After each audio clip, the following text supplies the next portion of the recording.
So I went to Costco today because I needed coffee, and it cost me $200. I go to Costco and I whip my cart around there, and it's like everything's for free. I put everything in. Oh, look at that. Oh, olives. I love olives. Let's buy olives. And books. Here's what I bought.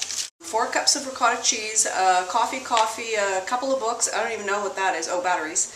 Olive oil, balsamic vinegar. I bought Krispy Kreme donuts. I've never bought Krispy Kreme donuts in my life. A couple of things of whole wheat spaghetti. And most importantly, I bought a tenderloin. And I'm going to show you right now how to chop up a tenderloin and turn it into steaks. Here we go. I have to put you down. I'm going to put you right there gently. Okay. I have to get the tenderloin, which is in the freezer. The reason the tenderloin is in the freezer, it actually hasn't been in there quite long enough, is because I want it to firm up a little bit. It just makes it easier to cut into steaks. So when you have a tenderloin like this from Costco or from wherever, I wouldn't be buying it in any butcher shop. It's $70 just at Costco. So I don't know what it would be at a butcher shop. But when you buy a tenderloin like this, whole, it's not trimmed. So what that means is it still has all of its fat on it. Hold on. Ugh. Okay, so it still has all of its fat on it, as you can see here, like so. And it also has the silver skin on it, which is this skin sort of right here. It's almost like it's almost like a tendon if you look at it, and you can barely cut through it, let alone chew through it. Hold on, I have to wash my hands. Just add a little bit of coffee. Okay, let's cut some steaks. Take your knife, I've just sharpened mine, and just start cutting off any of the fat that you can see. Now get sort of as close as you can between the fat and the meat, because you don't want to get rid of any of the good tenderloin. So I just run my knife along like this, and you can see under there, that's some silver skin. So you have to get rid of that as well. So I'm taking off the upper layer of fat, like so, and doing that is revealing the silver skin, which I get to tilt up a bit, and you can see it right there.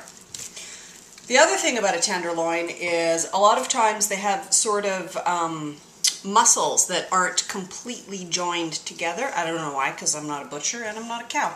But what you have to do is tie those bits up with string, like you see sometimes when you buy a steak. It just holds the meat together. We'll get to that bit later though.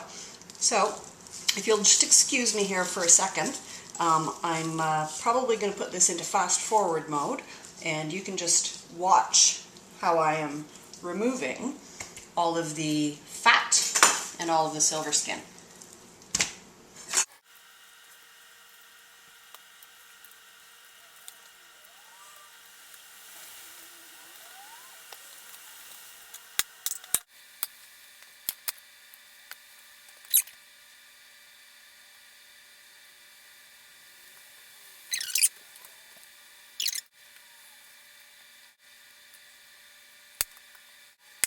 Coffee break. Okay, so we're good.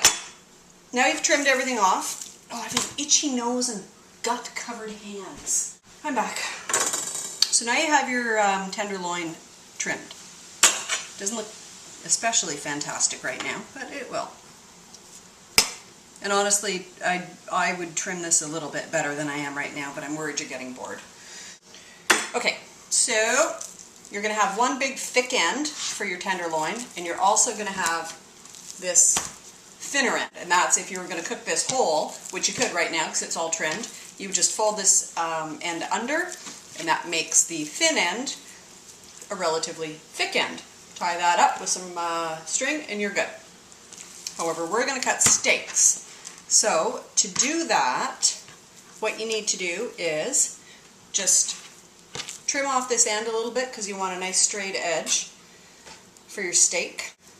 So I would say about there is the best I can get away with. Now, like I said, if this had frozen for a little longer, this would be much easier to cut because it wouldn't be all wiggling all over the place. Okay, that's trimmed up. I'm going to wash my hands, and I'm going to get my butcher's twine, which is right here.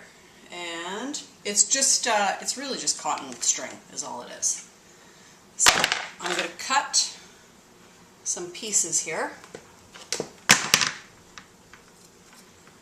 That's good. See the way that it's rolling around in the raw beef juice?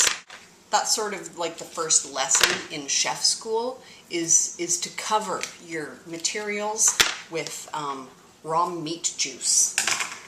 Okay, so I'll try and squish this around a bit so you can see. Just take your string, put it under, and tie it at about halfway the thickness of the steak that you want.